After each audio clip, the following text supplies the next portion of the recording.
はい、今日は郡上の釣り堀にやってきました。ここはアマゴ、イワナ、ニジマスがいる釣り堀になります。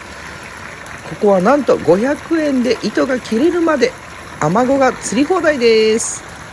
釣れたお魚は大将が炭火で美味しく焼いてくれます。皆さんもぜひ一回行ってみてくださいね。